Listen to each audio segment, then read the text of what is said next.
This is a story about Shilah the harbor seal, narrated by Sally Sharp, written by Regina Drew, illustrated by Omar Gibson. The morning started out like any other morning. Shilah the harbor seal swam happily in the clear waters off the coastline of Alaska. He spied a yummy salmon and dove for it. A few feet underwater now, Shilah looked up at the sky. But something was different.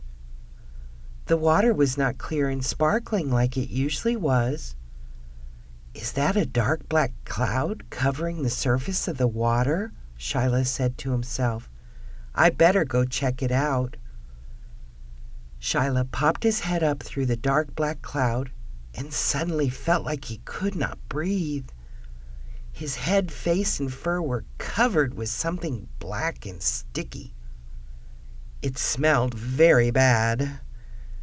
He dove back under the water to get away from the smell and looked up at the sky again. Now everywhere he looked, there was a black cloud above him. Shilah started to panic. "I cannot stay underwater forever," he thought to himself. "I must come up to breathe soon." When Shilah could hold his breath no longer, he popped his head back out of the water. He could barely see because the black sticky stuff was stinging his eyes. Floating all around him were dead fish and birds. "What has happened to my beautiful sea?" thought Shilah as tears filled his eyes.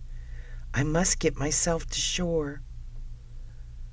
Shilah slowly dragged himself through the black sticky stuff and up onto the sandy shore.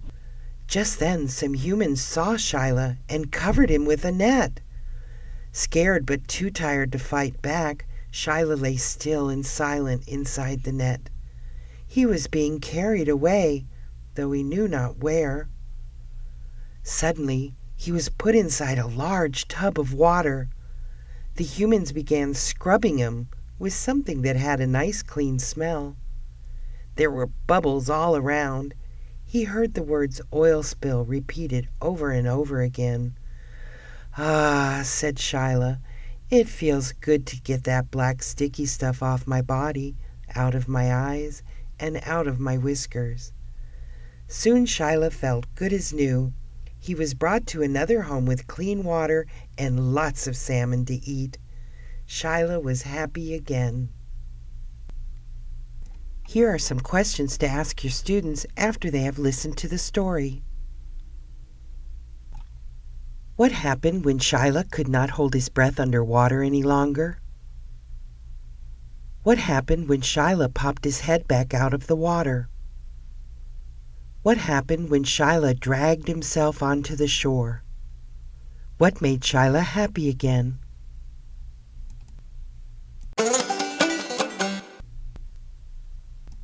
For more stories, go to smarttutor.com.